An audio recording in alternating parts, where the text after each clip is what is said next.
So let's get started with the big stories today as we lead off the show with LeBron James staying in Los Angeles and not at a discount either. 2 years, $104 million. He returns to the Lakers, has a no-trade clause, has a player option next summer, and also ESPN reports that there's still a conversation with the Lakers about LeBron taking a little bit less so they can have some more roster flexibility. But needless to say, we always knew this was going to happen. LeBron's going to stay in LA. I don't think it's as much about the Lakers as it is about now his son is on the Lakers too. So we'll see that transpire later on in the fall. 2 rookies have been named to the WNBA All-Star game and the All-Star team. Of course, no surprise here. Caitlin Clark and Angel Reese. They're both involved now in the game. And of course, since the WNBA began in 1999, there have been 473 players selected to the All-Star team. Clark and Reese are now the 29th and 30th rookies to have been named to the All-Star team. So really cool moment there for them. Also last night in the WNBA, Angel Reese posts another double-double, making it 11 straight for her. It's the longest streak in the WNBA in a single season. 12 points, 19 rebounds. Chicago Sky defeated the Atlanta Dream 85-77. It was a great moment for Angel Reese, though, yesterday, noting that she made the All-Star game and, sounded a little bit surprised by it. We won today, but they just told me I'm an All-Star. And, I'm just so happy. I know the work I put in. Coming into this league, so many people doubted me and didn't think my game would translate and I wouldn't be the player that I was in college or better or would be worse and wouldn't be where I am right now. But I trusted the process and I believed, and I'm thankful that I dropped to 7 and was able to come to Chicago, and it's just a blessing. I can't thank my teammates and my coaches enough for just believing in me and trusting me, and I know all of them are going to come to Phoenix and support me, so I'm really happy right now. Yeah, so I picked up a ball when I was 4. My mom had me playing with my brother. My brother also plays basketball as well. My mom and dad both play basketball. Being an All-Star was never really on my list. Of course, being a champion, I really don't write down individual accolades. I always write down what I want as a team, and walking out of there, I always wanted to be a winner. In college, I wanted nothing but to win, and going to LSU and being able to win that national championship, and then coming to Chicago and wanting to build this back up. It starts somewhere, and I have to kind of give myself some grace of what I'm doing as a rookie. But yeah, being an All-Star wasn't really on my list as a rookie.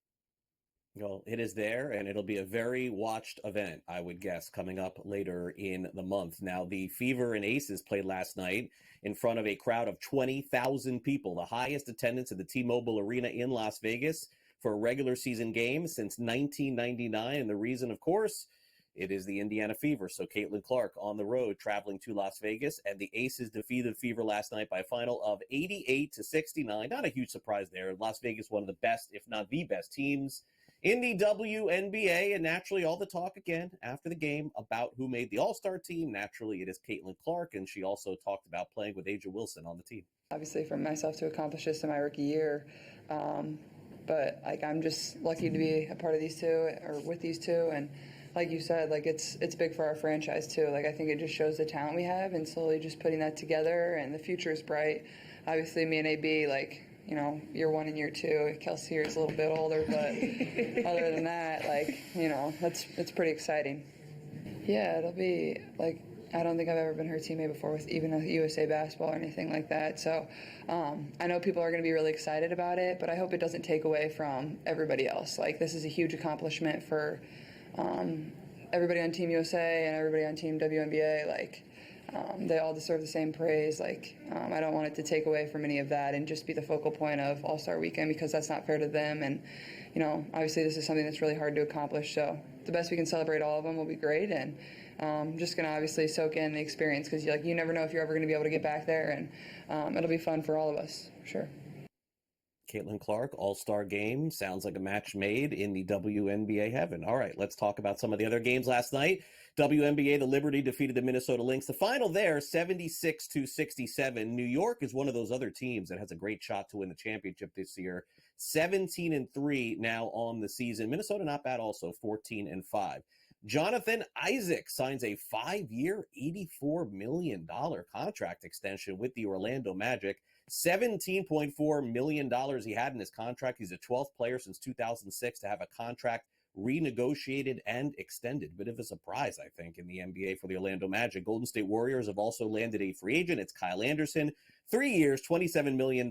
Warriors also used the players traded exemption for Klay Thompson to bring on Anderson. Speaking of which, with Klay Thompson leaving Golden State, his dad, Michael Thompson, weighing in on NBA radio on SiriusXM yesterday, saying that he was disappointed and was hoping that his son would end up being a Los Angeles Laker. Because, of course, Michael Thompson played for the Lakers once upon a time, winning championships with Kareem Abdul-Jabbar and Magic Johnson, but I guess not going to happen. Klay Thompson, of course, signed with Dallas. All right, the home run derby. We know Gunnar Henderson is in this thing. Can we get some other commitments? Because we're getting some non-commitments here. Shohei Ohtani yesterday saying that he is not going to participate in Texas. 27 home runs on the season. Ohtani having an MVP campaign, but again is going to be pitching at some point on a rehab. Not going to pitch in the majors, but doesn't want to take away, I guess, from that. Who knows really what the deal is there. Like I told you, if he doesn't want to do it, he says no. Brewers have made a trade. They acquire another pitcher. They just keep finding these pitchers from different teams. They made a trade for Dallas Keuchel the other day. Now they get Aaron Savali from the Rays. They traded a minor league prospect named Gregory Barrios. Savali, there's some room on the Rays starting pitching roster right now. They have a couple guys coming back from injury, so Savali goes to Milwaukee to help them.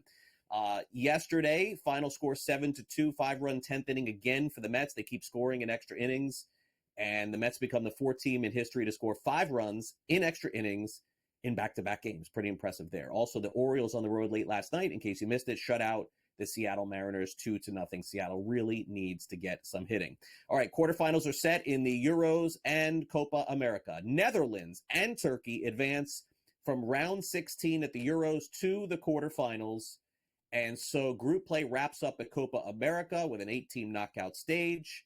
The favorite to win Copa America, by the way, is Argentina at plus 115. The Euro favorite is England at plus 350, but Spain is also right there.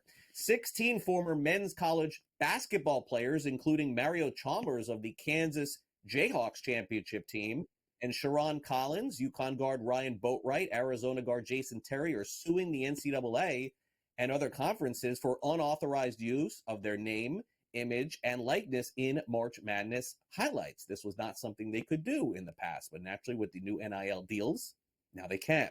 Also, Ballybet officially launches in Massachusetts. We'll tell you what that could potentially look like with Sam McQuillan from Legal Sports Report. He's going to join us in about 15 minutes. And also Team USA's gymnastic trials on television on Sunday over on NBC. Averaged 7.6 million viewers, peaking at 8.2. It was the most watched Olympic trial since 2016. And those are our headlines here on the show today.